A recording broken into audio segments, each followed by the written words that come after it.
Essas equações de tensão e corrente que descrevemos no tópico anterior representam valores dependentes apenas da posição, pois são em função apenas de x, não incluindo variáveis do tempo na nossa análise.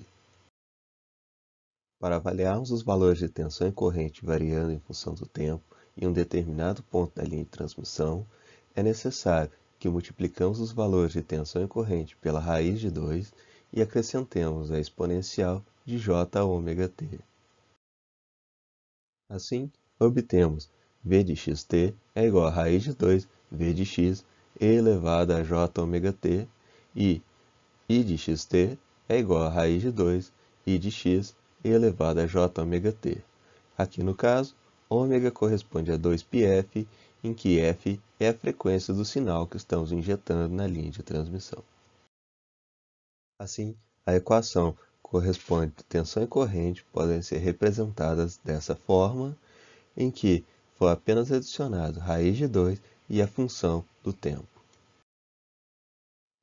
Essa equação da tensão pode ser simplificada da seguinte forma, em que v de xt vai ser escrito como sendo um V1 e elevado a αx vezes e elevado a jωt mais βx, mais um V2 de e elevado a menos αx vezes a exponencial de jωt menos βx. Observe que nessa simplificação o termo V1 aumenta e V2 diminui à medida que x aumenta. Portanto, esses termos representam ondas caminhantes na linha. Neste caso, V1 descreve uma onda do gerador em direção à carga, enquanto V2 descreve uma onda da carga ao gerador, ou seja, V2 corresponde a uma onda refletida. A mesma análise pode ser feita para a equação da corrente. Por fim, temos que a tensão total V de x em um determinado ponto da linha corresponde à soma de tensões que caminham em direções opostas, sendo que a amplitude resultante depende da posição na linha. Existindo reflexão, podemos tentar medir o quanto da onda eletromagnética foi refletida. Esse termo corresponde ao coeficiente de reflexão. Podemos medir o coeficiente de reflexão como sendo a relação entre a tensão que reflete da carga sobre a tensão que incide na carga, ou podemos medir através da corrente refletida pela carga dividido pela corrente que incidiu na carga. Levando em consideração os valores de V1 e V2 que foram apresentados, e porque dizemos que V1 corresponde à onda incidente, a onda que vai do gerador para a carga, enquanto V2 é a onda refletida, que vai da carga para o gerador, podemos descrever o coeficiente de reflexão da seguinte forma. O coeficiente de reflexão é igual a V2 sobre V1, ou coeficiente de reflexão é igual a V de C menos Z0 vezes IC sobre VC mais Z0 vezes IC vezes menos 2 γx, o que nos permite escrever o coeficiente de reflexão em função da tensão e corrente na carga, mais a impedância característica da linha. Simplificando a equação do coeficiente de reflexão, chegamos em que o coeficiente de reflexão pode ser descrito como a impedância da carga menos a impedância característica da linha, dividido pela impedância da carga mais a impedância característica da linha, isso tudo vezes a exponencial de menos 2 γx. Num caso especial em que x é igual a zero, estamos medindo o coeficiente de reflexão na carga, e podemos simplificar a equação do coeficiente de reflexão para obtermos o coeficiente de reflexão na carga é igual à impedância da carga menos a impedância característica da linha de transmissão, dividido pela impedância da carga mais a impedância característica da linha de transmissão. Pelas equações que obtivemos até o momento, podemos dizer que o coeficiente de reflexão será um número complexo, pois a impedância das cargas podem ser complexas. Entretanto, o módulo do coeficiente de reflexão sempre estará limitado entre -1 e 1. Analisando as equações do coeficiente de reflexão na carga, podemos dizer que, num caso especial em que a impedância da carga é infinita, o que corresponde à linha terminada em um circuito aberto, o coeficiente de reflexão é igual a 1. Em outras palavras, as tensões incidentes e refletidas estão em fase, enquanto as correntes incidentes e refletidas estão em fases opostas. Já no caso especial em que a impedância da carga é igual a zero, ou seja, a linha termina em curto-circuito, nós teremos que o coeficiente de reflexão vai ser igual a -1. Isso indica que as tensões incidentes e refletidas estão em fases opostas, enquanto as correntes incidentes e refletidas estão na mesma fase. Por fim, temos um caso especial em que a impedância da carga é exatamente igual à impedância característica do meio. Isso quer dizer que a impedância da carga está casada com a impedância característica da linha. Neste caso, nós temos que o coeficiente de reflexão será igual a zero, ou seja, toda a energia emitida pela fonte é absorvida pela carga e não há reflexão alguma. Por fim, podemos dizer que o módulo do coeficiente de reflexão da carga corresponde à porcentagem da corrente ou tensão que será refletida, ou seja, que não será absorvida pela carga. Caso o módulo do coeficiente de reflexão seja igual a 1, toda a tensão e corrente será refletida. Caso o módulo do coeficiente de reflexão seja zero, nada da tensão e da corrente será refletido. Qualquer valor entre 1 e 0 corresponde à porcentagem de corrente e tensão que será refletida. Já o sinal de coeficiente de reflexão indica a fase em que a tensão e a corrente serão refletidas.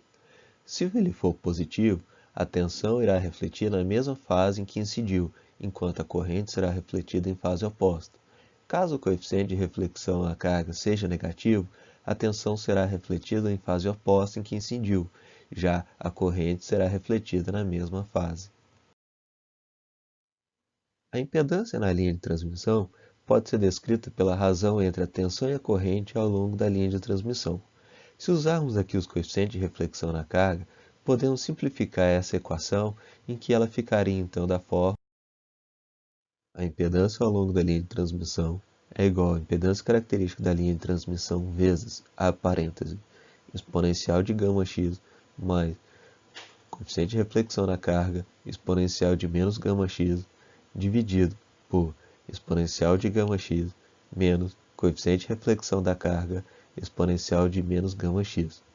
Ou podemos escrever que a impedância ao longo da linha de transmissão é igual a impedância característica da linha de transmissão vezes a parêntese impedância da carga mais impedância característica da linha de transmissão vezes tangente hiperbólica de γx dividido pela impedância característica da linha de transmissão mais impedância característica da carga vezes tangente hiperbólica de γx.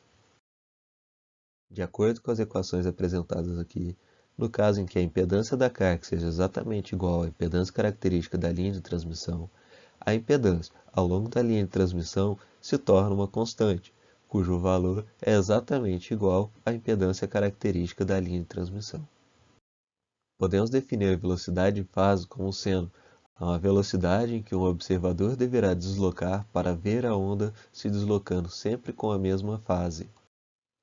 No caso de ondas transversas eletromagnéticas, podemos dizer que a velocidade de fase é igual à velocidade de propagação da onda. Enquanto estivermos trabalhando com linhas de transmissão, vamos supor que estamos lidando com ondas transversas eletromagnéticas. No final do curso, vamos apresentar a existência de diferentes modos de propagação e também será explicado o modo transverso eletromagnético. No momento, vamos dizer que a velocidade de fase corresponde à velocidade da onda na linha de transmissão, mas tenham em mente que isso é um caso particular e adotado aqui para simplificar o entendimento neste momento. Vimos que nas equações de tensão e corrente sempre aparece o termo exponencial de J vezes ômega-t menos beta-x, que, conforme vimos, representa o deslocamento da onda em direção da carga para a fonte. Se fizermos ômega-t menos beta-x igual a uma constante, podemos organizar para obtermos que x é igual a ômega-t sobre beta menos k-beta. Como a física define que velocidade é a taxa de variação da distância pelo tempo, podemos derivar essa equação para obtermos a velocidade de fase. No caso, para linhas de transmissão, a velocidade de fase pode ser definida como ômega sobre beta.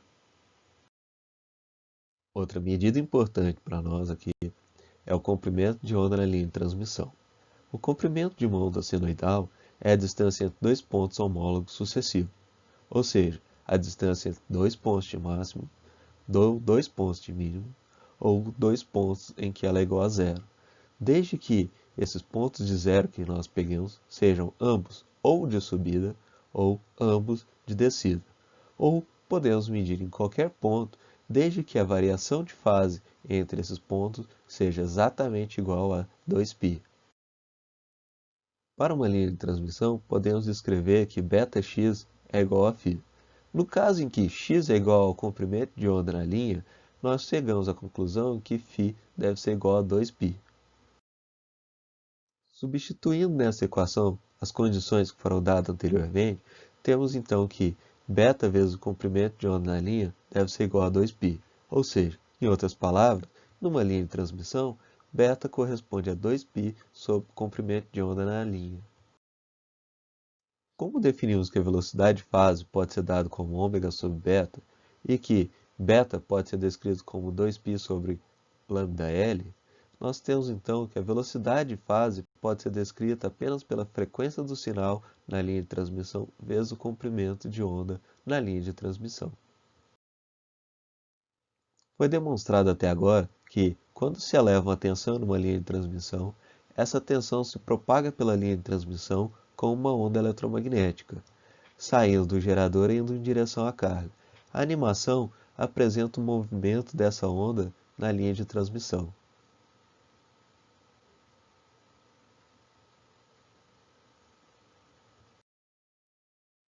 Quando a onda chega na carga, ela irá sofrer efeitos devido à forma da carga. Nessa animação, a onda incide em um elo móvel. O movimento do elo permite que a onda retorne com a mesma fase. Para sinais elétricos transmitidos, esse efeito é semelhante à tensão em uma linha de transmissão com uma carga de impedância infinita, o que impede que a corrente chegue ao canal de retorno e, dessa forma, a tensão é refletida na mesma fase em que incidiu na carga. Nessa animação, a onda incide em um elo fixo. A falta de movimento do elo força a onda a retornar com a fase oposta. Para os sinais elétricos transmitidos, esse efeito é semelhante à tensão em uma linha de transmissão com uma carga de impedância nula, o que permite que a corrente chegue no canal de retorno e, dessa forma, a tensão é refletida de fase oposta em que incidiu na carga. Na eletrônica, em especial na transmissão de sinais, não é enviado apenas um único pulso, mas sim um trem de pulso. O trem de pulso é uma sequência de pulsos enviados do gerador para a carga. Dependendo da situação, esse trem de pulso irá refletir e irá surgir um trem de pulso em direção da carga para a fonte. Quando ondas trafegam em uma direção oposta, elas se somam e se subtraem. Este efeito faz surgir algo semelhante a uma onda que não trafega, ficando parada em um ponto. Esse fenômeno é chamado de onda estacionária, ou em inglês, stand wave. Essa animação apresenta como surge o efeito da onda estacionária criada com ondas que viajam na mesma fase e em direção oposta. A onda estacionária é a linha preta, enquanto as linhas azuis e vermelhas correspondem às ondas viajantes.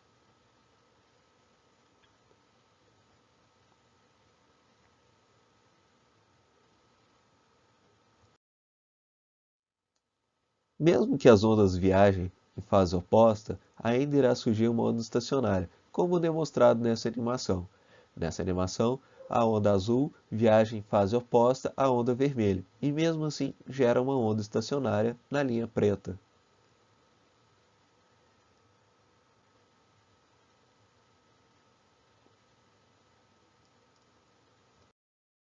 Nessa animação, podemos verificar como uma onda estacionária surge após ser refletida num elo móvel. É algo equivalente com a reflexão da tensão em uma impedância infinita.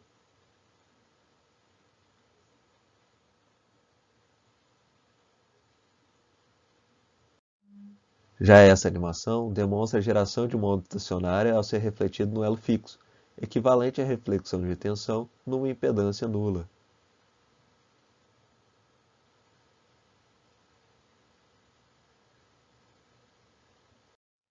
No caso de carga casada, não há reflexão da onda. Porém, se ainda houver uma carga no final da linha e a impedância dessa carga não for igual à impedância característica da linha, parte da energia será absorvida e o restante será refletido, gerando assim a onda estacionária conforme apresentado nessa animação.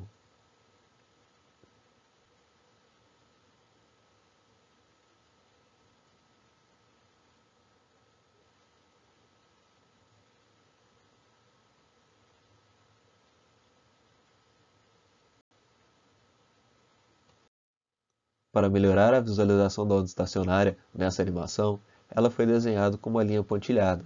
Observe que após a reflexão, a formação de uma onda estacionária em que a onda marrom fica tangenciando a onda estacionária, o desenho da linha pontilhada.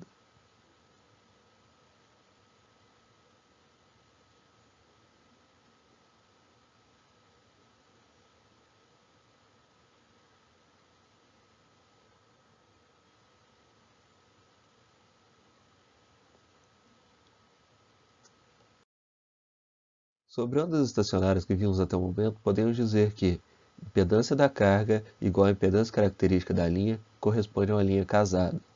Impedância da carga diferente da impedância característica corresponde a uma linha descasada. Ondas incidentes e refletidas se juntam para formar ondas estacionárias. Na condição de descasamento da linha, a impedância de entrada não depende somente da carga, mas também do tamanho da linha de transmissão. Linhas fendidas são equipamentos de laboratório que permitem enxergar as ondas estacionárias. Podemos verificar as ondas estacionárias porque as linhas fendidas são um pedaço de linha de transmissão que possui um corte por onde entra uma sonda para medir a tensão. A sonda pode se mover ao longo da linha de transmissão e podemos registrar a forma da onda estacionária medindo o valor de tensão em cada ponto da escala. Normalmente, as sondas utilizadas em linhas fendidas fornecem a leitura em valores RMS. Dessa forma, é muito comum visualizarmos as ondas eletromagnéticas conforme apresentado na figura, em que a linha verde representa a tensão na linha e a linha vermelha representa a corrente na linha de transmissão. Notem que é possível verificarmos que quando a tensão é máxima, a corrente é mínima, o que é coerente com se analisássemos um circuito em aberto, em que a tensão é máxima e a corrente é mínima. Também podemos verificar que em pontos em que a tensão é mínima, a corrente é máxima, de forma coerente com o que acontece em curto-circuito, em que a tensão é mínima e a corrente é máxima. Aqui podemos verificar também que a impedância varia ao longo da linha de transmissão. Se aplicarmos a lei de Ohm, a gente conseguirá obter a impedância na linha de transmissão. Nos pontos em que a impedância é máxima, a tensão é máxima e a corrente é mínima. Nos pontos em que a impedância é mínima, a tensão é mínima e a corrente será máxima. Deve-se ter cuidado ao medir o comprimento de onda quando é apresentada essa distribuição de corrente e tensão. Para isso, deve-se lembrar que os valores representados são RMS, e dessa forma, para indicarmos o comprimento de onda, deve-se levar em consideração essa informação. A relação de onda estacionária, ρ, ou SWR, ou simplesmente S, é definida como sendo a relação entre os módulos de máximo e mínimo de uma onda estacionária de tensão ou corrente. O cuidado aqui, ao se tomar esses pontos para medição, que eles têm que ser pontos adjacentes. Conforme apresentado na figura, para o cálculo da relação de onda estacionária deve-se medir os valores vizinhos de máximos e mínimos. Isso porque as linhas de transmissão possuem coeficiente de atenuação, o alfa, que poderá comprometer o valor da medição da relação de onda estacionária se não forem utilizados os pontos próximos. Podemos também calcular a relação de onda estacionária utilizando o módulo dos coeficientes de reflexão ao analisarmos da seguinte forma. Vamos dizer que o módulo de V máximo é igual ao módulo de V incidente mais o módulo de V refletido, enquanto que o módulo de V mínimo é igual ao módulo de V incidente menos o módulo de V refletido. Substituindo esses valores na equação de onda estacionária, podemos obter que a relação de onda estacionária pode ser dada por módulo da tensão incidente mais o módulo da tensão refletida, isso tudo dividido pelo módulo da tensão incidente menos o módulo da tensão refletida. Organizando isso, podemos chegar em que a relação de onda estacionária pode ser dada como sendo 1 mais o módulo da tensão refletida sobre o módulo da tensão incidente, dividido por 1 menos o módulo da tensão refletida sobre a tensão incidente. Mas a relação do módulo de tensão refletida sobre o módulo de tensão incidente é igual ao módulo do coeficiente de reflexão, o que nos leva a que a relação de onda estacionária pode ser dada por 1 mais o módulo do coeficiente de reflexão, dividido por 1 menos o módulo do coeficiente de reflexão. Observe que a relação de onda estacionária depende apenas do módulo do coeficiente de reflexão. Assim, é possível que a gente obtenha o mesmo valor de relação de onda estacionária para diferente carga. A única relação que essas cargas devem ter é que o módulo de sua impedância tem que ser o mesmo. Outra observação importante que podemos tirar dessa equação é que a relação de onda estacionária será sempre um valor real, sendo o valor mínimo igual a 1, quando o módulo do coeficiente de reflexão for igual a zero, e o valor máximo de infinito, quando o módulo do coeficiente de reflexão for igual a 1. Como já foi apresentado, a onda eletromagnética sofre efeitos do coeficiente de propagação. Isso altera tanto o coeficiente de reflexão quanto a relação de onda estacionária ao longo da linha de transmissão. Sabendo disso, podemos descrever o valor do coeficiente de reflexão na entrada da linha de transmissão, conhecendo os valores do coeficiente de reflexão na carga. Dessa forma, temos a relação do coeficiente de reflexão na entrada sendo igual a Zc menos Z0 sobre Zc mais Z0 vezes exponencial de menos 2 γx. Ou, em outras palavras, o coeficiente de reflexão na entrada é igual ao coeficiente de reflexão na carga vezes exponencial de menos 2 γx. Podemos dizer então que o coeficiente de reflexão na entrada do circuito é igual a coeficiente de reflexão na carga vezes exponencial de menos 2 γx, que isso pode ser descrito como sendo o coeficiente de reflexão na carga vezes exponencial de menos 2 αx vezes exponencial de menos j2 βx. Dessa forma, a equação de relação de onda estacionária poderá ser descrita como 1 mais o módulo do coeficiente de reflexão dividido por 1 menos o módulo do coeficiente de reflexão. Caso usamos o coeficiente de reflexão na carga, podemos alterar essa equação para 1 mais o módulo do coeficiente de reflexão vezes exponencial de menos 2 αx sobre 1 menos o módulo do coeficiente de reflexão na carga vezes exponencial de menos 2 αx. Observe que a componente exponencial de 2 βx não aparece nessa equação, pois sua função é alterar apenas a fase do coeficiente de reflexão. Como essa equação estamos usando o módulo do coeficiente de reflexão, ele deixa de constar na equação. Essa é uma relação importante, pois, se medirmos a relação de onda estacionária na entrada de um sistema, podemos encontrar o valor de impedância da carga. Isso é útil nos casos em que a carga esteja localizada longe fisicamente da fonte, como, por exemplo, em sistemas de televisão a cabo. Caso seja necessário, é possível improvisar uma carga casada com a linha de transmissão. Essa técnica é chamada de carga fantasma. Ela recebe esse nome, pois, fisicamente, não tem uma carga conectada no circuito. O objetivo aqui é fazer com que a fonte não receba o sinal refletido pela carga. Como vimos, apenas cargas que possuem impedância igual à impedância característica da linha não irão refletir o sinal de volta para a fonte. Mas, mesmo que ocorra reflexão do sinal na carga, se essa reflexão não retornar ao gerador, o gerador irá enxergar uma existência de uma carga igual à impedância característica da linha. Para obtermos isso, basta que αx seja grande o suficiente para que o sinal seja dissipado ao longo da linha de transmissão, e nada é retornado ao gerador. Neste tópico, fomos capazes de descrever o comportamento de ondas caminhantes em uma linha de transmissão, de descrever o coeficiente de reflexão da onda, de definirmos o que é uma onda estacionária e a relação de onda estacionária, além de definirmos o conceito de cargas fantasma.